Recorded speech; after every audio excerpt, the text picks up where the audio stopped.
नमस्कार दोस्तों, आपका अपना अजीज डॉक्टर उरुक्रम शर्मा। हर बार एक नई कहानी, नया शख्स, नई चीज़ें, और वो भी किसमें? भाया जी बोलिया रे। अब आप देखिए, सीधा सा बात है, जिन चेहरों को आप देखते हैं कि ये कितने खूबसूरत हैं, हकीकत कुछ और होती है, क्योंकि काम होता है, कमाल होता है हाथ का और कैमरे का। आप सोच सकते हैं कि फिल्मी दुनिया के अंदर बॉलीवुड के सितारे हों, चाहे साउथ की मूवीज़ के अंदर सितारे हों, इतने खूबसूरत लगते हैं और सारी दुनिया, सारे लोग, सारा यूथ उसको फॉलो करता है। नया नया फैशन मार्केट के अंदर आ जाता है। किसी लड़के ने बाल बड़े कर लिए तो मार्केट में फैशन आ गया, वो कैसे सूट कर रहा है वो डिपेंड करता है। लेकिन ये होता कैसे है, इसकी गहराई में जाना होगा, और ये सिर्फ और सिर्फ कैमरे का कमाल है। आज मेरे साथ दोस्तों एक ऐसा ही शख्स है, इतना अद्भुत शख्स, छोटी सी उम्र के अंदर इतना कमाल करने वाला शख्स आप सोच भी नहीं सकते, कि जिसने एग्जीबिशंस लगाई बहुत सारी, जिसने एक से एक इस तरीके से चीज़ों को अपने कैमरे से उतार के रख दिया। आप उसको देखकर कहोगे कमाल कर दिया। इतना अद्भुत कलाकारी उसके हाथ में है, उसके कैमरे में, उसकी सोच में, उसकी विजन में। जी हाँ जनाब, मैं बता रहा हूँ एक ऐसे ही फोटो जर्नलिस्ट, बहुत नौजवान फोटो जर्नलिस्ट की बात कर रहा हूं, जिसका आज पूरे राजस्थान नहीं, पूरे देश में डंका बज रहा है, जिसके सोशल मीडिया प्लेटफॉर्म्स के जरिए देश दुनिया के सारे बड़े बड़े फोटो जर्नलिस्ट और फोटोग्राफर्स उससे बात कर रहे हैं, बुला रहे हैं, आइडिया ले रहे हैं। फैशन की दुनिया के अंदर अब वो कदम भी रख चुका, और फैशन की दुनिया के अंदर किस तरीके से ट्रेंड को सेट करना है कैमरे से, इसकी क्लास भी लेता है। मेरे साथ मेरा अजीज संजय कुमार, फोटो जर्नलिस्ट, मैं आज आपकी मुलाकात कराता हूं।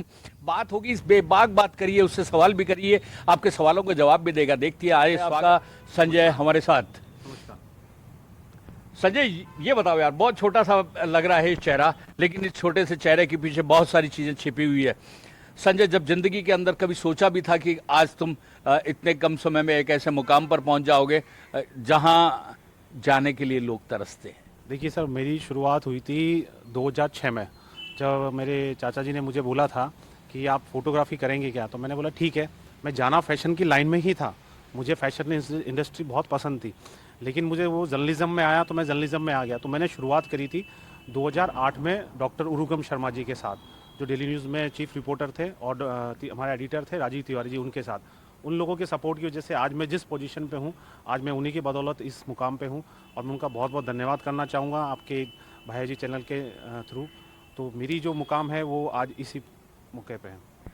संजय, जब तुम बहुत सारे दंगे फसाद, और एक फोटो जर्नलिस्ट के लिए तो हमेशा मौत हाथ में लेके चलते हैं, जब कोई दंगा हो रहा है, कोई प्रदर्शन हो रहा है, या कोई घटना ऐसी घटित हो गई, उस घटना को आपको कवर करना है, क्योंकि आपको फोटो अवेलेबल करना नहीं है, आपके लिए अखबार के अंदर वो छपनी है, आपके लिए वो वीडियो लाना है। आप अपनी जान को हथेली पर रख के हमेशा चलते हैं।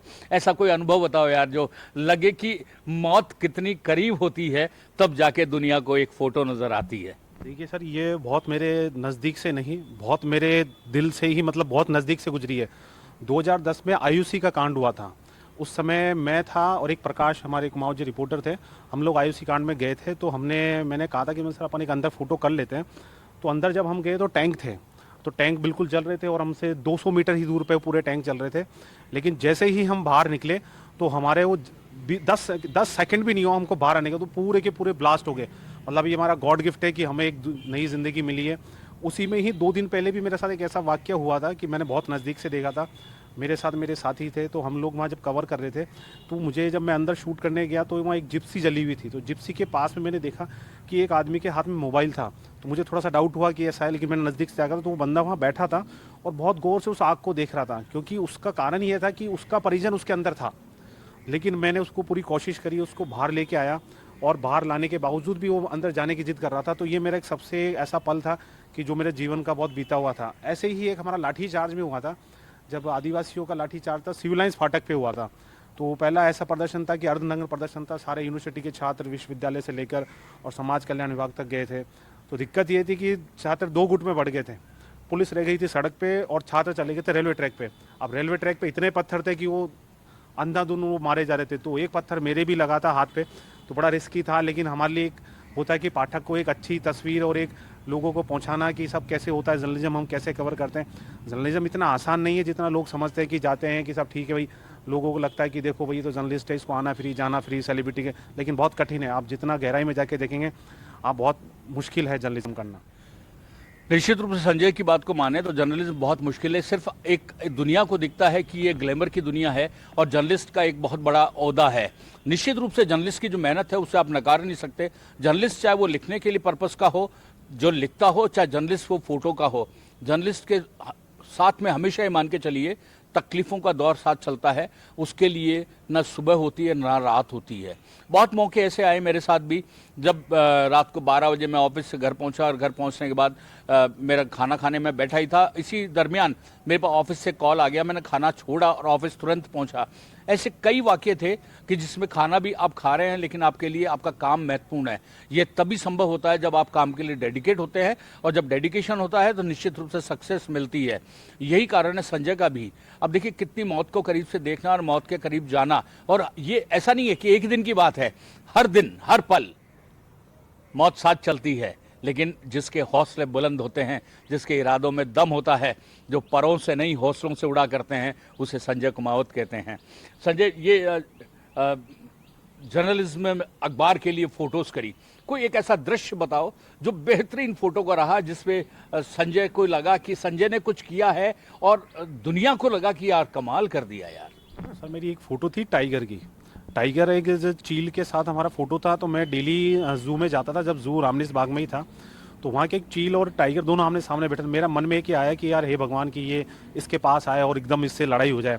मैं कम से कम 20 दिन अपना 2 घंटे वहाँ देता था, लेकिन ऐसा लास्ट दिन मैंने 21वें दिन मैंने सोचा कि आज के बाद मैं नहीं आऊँगा। तो लेकिन हुआ मेरे साथ ही। लेकिन तो जैसे ही वो बाज टाइगर उसके पास आया और बाज ने बिल्कुल अपने पंख यूं ऐसे कर लिए। लेकिन टाइगर जैसे कहते हैं ना कि बहुत ताकतवर होता है, लेकिन उस दिन मुझे लगा टाइगर ताकतवर नहीं है। वो बिल्कुल टाइगर जैसे ही उसने पूरे पंख फैलाए तो बिल्कुल उसके बिल्कुल टच होकर पास में से निकल गया। ये भी एक मेरा बहुत अच्छा फ़ोटो था। और एक ऐसा कभी कभी होता है कि हम जो सोचते हैं वो हो जाता है। जैसे कहते हैं ना सरस्वती एक बार ज़ुबान पे होती है। तो मैं एक सड़क सप्ताह दिवस पे एक फ़ोटो कर रहा था, तो मेरे एडिटर ने मुझे कहा था कि ऐसी आज फ़ोटोज़ जाएगी तो अपने को अच्छी फ़ोटो चाहिए। तो हम जेलिन मार्ग पे मैं खड़ा था, तो मैंने सोचा कि ट्रैफिक पुलिस वाले होता है कि बिल्कुल बीच में आ जाते हैं और खड़े हो जाते हैं, लेकिन वो तरीका उनका मुझे लगता है गलत है, क्योंकि कभी भी कोई ट्रैफिक हादसा हो सकता है। तो मैंने सोचा कि क्या पता कि यार ये गाड़ी वाला आर कभी उनके ठोक दे और ये हवा में उछले और ऐसा हो। जस्ट 1 सेकंड बाद वही सीन हुआ। मेरा कंटिन्यू क्लिक था कि वो हुआ कि बिल्कुल वो हवा में और वो बिल्कुल सब हुआ। वो एक मेरा लाइव फोटो था। तो मैंने सोचा कि मैं अगर नहीं सोचता तो शायद हो जाता। तो मैंने जाके उनको देखा, मैंने कि वो ठीक है, लेकिन पुलिस वाले के सर के थोड़ी लग गई थी। तो फिर भी मैंने उनको पूछा, फिर मैंने ऐसे किया, बहुत अच्छा था। ऐसे ही मैंने प्रयागराज कुंभ कवर किया था 2019 में। वहाँ मेरे एक जीवन का पल का एक ऐसा फ़ोटो था जहाँ मैंने पूरा 20 दिन में वहाँ बिताया। मैंने संगम में एक बार भी डुबकी नहीं लगाई, क्योंकि उसका पानी इतना ठंडा होता है और जब आपके हाथ ऊपर तक आता है तो दिल बहुत तेज़ धड़कने लगता है। लेकिन वहाँ हुआ क्या, जब सुबह सुबह मैं मौनी अमावस्या को एक शूट कर रहा था, एक 3 महीने की बच्ची अपनी माँ उसको लेके आई और उसको ऐसे पकड़ के 3 बार उसकी डुबकी लगा दी। मेरा तो दिल इतना हो गया कि पहले तो मैंने सोचा कि फ़ोटो अच्छा है, लेकिन मेरा मन नहीं माना। तो मैंने उनकी मदर को जाके बताया, उन्होंने मैम आप ये गलत कर रहे हैं, ये 3 महीने की बच्ची और मैं आज 30 साल का हूँ, जब मैं इस डुबकी नहीं लगा था आपने इसको 3 बार ऊपर से नीचे करके लगा दिया। बोले नहीं आस्था, मैंने आस्था ठीक है, लेकिन एक 3 महीने की बच्ची और इतना चिल्ड पानी में जनवरी के मौसम में वो ठीक नहीं था। फिर उन्होंने ठीक है, सबको अपनी अपनी आस्था है, हम सबको आस्था को मानते हैं, हम भी मानते हैं, लेकिन वो एक मुझे थोड़ा अलग लगा। तो मैंने उनको जाके समझाया। ऐसे जीवन में बहुत सारे पल थे कि जो मैंने फ़ोटोज़ के ज़रिए बिताए हैं। और जैसे आपने बताया कि जर्नलिज्म एक इतना आसान नहीं है। मेरे पास भी जैसे रात को एक बार एनटीटी छात्राओं का प्रदर्शन हुआ था लड़कियों का, वो दिन भर लड़कियां वहीं डटी रही थी। रात को 3 बजे तक मैं भी उनके साथ सड़क पे ही रहा था, और हमारे रिपोर्टर साथी भी उस समय थे, जो तनवीर अहमद, जो अब इस दुनिया में नहीं है, हम उनके लिए प्रार्थना करते हैं। तो ऐसे हमारे बहुत सारे पल हैं जो हमने बिताए हैं। और ये है, ऐसे ही हमारा हुआ था एक बयाना में ट्रेन हादसा हुआ था, जो मेट्रो ट्रेन मतलब वहाँ पे एक्सीडेंट हो गया था। उस समय भी हमने काफ़ी लोगों की हेल्प करी थी और उसको भी लाइव जाके कवरेज किया था। बहुत सारे ऐसे पल हैं जर्नलिज्म में जो बयान नहीं कर सकते कि शब्दों में, और नहीं करें तो उनको अच्छा है। दर्द तो होता ही है, और जिस तरीके की हम लोग बात करते हैं तो निश्चित रूप से लगता है कि वास्तव में जर्नलिज्म इतना आसान नहीं जितना आप लोग समझते हैं। और जब कैमरा हाथ में हो तो ये निश्चित रूप से हमेशा हर जब विपरीत परिस्थिति होती है तो एक डर सा लगा रहता है कि कब इसको नुकसान न हो जाए। तो सबसे पहले खुद को बचाने से ज़्यादा कैमरे को बचाया जाता है। और आप लोगों ने भी देखा होगा कि वो एक मूवी आई थी, बहुत खूबसूरत मूवी थी, और जिसने देश भर में तहलकम मचाया, 3 इडियट्स। 3 इडियट्स में आप सोच के देखिए कि वो आमिर खान के साथ वो बंदा, उसका दोस्त ग्रेजुएशन कर रहा है, इंजीनियरिंग में कर रहा है वो, लेकिन उसका सपना फोटोग्राफी था। उसने उस फोटोग्राफी के अपने सपनों को पूरा करने के लिए फोटोग्राफी को प्रायोरिटी दी। हालांकि इतना आसान नहीं होता, क्योंकि माँ बाप का एक सपना होता है कि बच्चा इंजीनियर बने, डॉक्टर बने, वैज्ञानिक बने। इस पेशे को इतना गंभीरता से कभी नहीं लिया गया, लेकिन उस फिल्म ने ये बता दिया कि कोई भी काम छोटा बड़ा नहीं होता, क्योंकि ये आप जिसको देख रहे हो वो देख रहे हो आप कैमरे से। हकीकत की दुनिया क्या है वो तो आपको देख ही नहीं रहा है। कैमरा जैसा आपको दिखाता है वैसा आपको दिख जाता है। इसलिए अपने सपनों को पूरा करने के लिए हमेशा अपने अंदर की आवाज़ सुनो और हमेशा हर चीज़ में कहो all is well, all is well. और जब ऑल इज़ वेल कहेंगे तो निश्चित रूप से आपके सपने पूरे होंगे, क्योंकि दूसरों के सपनों के लिए तो सब जीते हैं, कभी खुद के सपनों के लिए जी कर देखो। अब आपने एकदम से ट्रैक बदला संजय, और फैशन और मॉडलिंग की दुनिया के अंदर आ गए। यूं तो फोटो जर्नलिज्म जब आपने किया तो एक प्रिंट और इसके लिए आपने किया, लेकिन एक मन में कसक सी थी, यार कहाँ मैं किस दुनिया में आ गया, मैं तो इसमें आना ही नहीं चाह रहा था, मुझे मेरा लक्ष्य दूसरा ही था। आपका वो लक्ष्य पूरा हुआ, आप फैशन और इस मॉडलिंग की दुनिया के अंदर अब आप फोटोग्राफी में आए। इसके कुछ अनुभव बताओ अच्छे से। बिल्कुल सर, आपका सही कहना है कि मेरा ये फील्ड नहीं था, मुझे फैशन में ही जाना था। मैं जब जॉब कर रहा था तो मैं 2-3 महीने से सोच ही रहा था कि मुझे जॉब छोड़नी है और एक मुझे खुद के लिए एक एग्जीबिशन लगानी है, और फैशन मेरा पर्सनल मेरा सपना था, तो मुझे फैशन में ही जाना था। तो अब मैं कई ब्रांड्स के शूट भी करता हूँ, बड़े बड़े ब्रांड्स के हैं, अपना कुछ सेलिब्रिटीज़ भी हैं, उनके भी शूट करता हूँ। मेरा मानस ये था कि मैं एग्जीबिशन जो मैंने इतने दिन में किया है वो क्या किया है, सिर्फ मैं उसका हार्ड डिस्क ही कर रहा हूँ, हार्ड डिस्क भर रहा हूँ, रोज़ फोटोज़ कलेक्शन करता हूँ, लेकिन मैं लोगों तक उसको दिखा नहीं पा रहा। तो हुआ ये कि मैंने जॉब रिज़ाइन करके 2022 में मैंने रिज़ाइन कर दिया पत्रिका ग्रुप को, और मैंने अपना एक एग्जीबिशन करने का सोचा। जब मैं खुद के एग्जीबिशन का प्लान कर रहा था तो मेरे मन में आया कि मैं खुद के ही क्यों करूं, मैं अपने साथियों को भी साथ लूं। सोचते सोचते मेरे साथियों को भी मैंने साथ लिया। उसके बाद फिर मैंने सोचा कि क्यों इन नए बच्चे जो हैं आज भविष्य जो फोटोग्राफी को कुछ मान नहीं रहे, जो सिर्फ सोशल मीडिया तक ही सीमित कर रखे हैं, उनकी बच्चों को दिखाया जाए। तो फिर मैंने उनको भी साथ लिया। फिर इसी के साथ मेरा एक और मन आया कि सब मैं यही क्यों, बाकी और भी प्रोफेशनल फोटोग्राफर हैं, अपने डॉक्टर्स हैं, वो भी फोटोग्राफी करते हैं, इनको भी साथ लिया जाए, ये लोग भी मेरे साथ चलने होते हैं। अब बचा ब्यूरोक्रेट्स जो हमारे राजस्थान के प्रशासनिक अधिकारी है, ये भी बहुत अच्छी फोटोग्राफी करते हैं, इनसे बहुत कुछ सीखने को मिलता है बच्चों को। इनको भी मैंने धीरे धीरे मैंने इनसे जोड़ा। आज हमारे पास 40 IAS IPS है जो हमारे से जुड़े हुए हैं, जो फोटोग्राफी करते हैं। ऐसे धीरे धीरे मैंने 2022 में जो पहली एग्जीबिशन लगाई थी उसमें मेरे पास 100 फोटोग्राफर्स है, और 2023 में जब हमने दूसरी एग्जीबिशन लगाई तो 280 फोटोग्राफर थे। और इस बार जो हमने एग्जीबिशन लगाई हमारी राजस्थान की बिगेस्ट एग्जीबिशन थी, जिसमें 350 से ज़्यादा फोटोग्राफर एक साथ पार्टिसिपेट किए। और राजस्थान में पहली ऐसी एग्जीबिशन थी जिसमें 650 से ज़्यादा हमने फोटोग्राफर एक ही मंच पे एक ही वहाँ पर डिस्प्ले करी, और ये राजस्थान की बिगेस्ट मानी गई, जिसमें सभी लोगों ने एक साथ पार्टिसिपेट किया।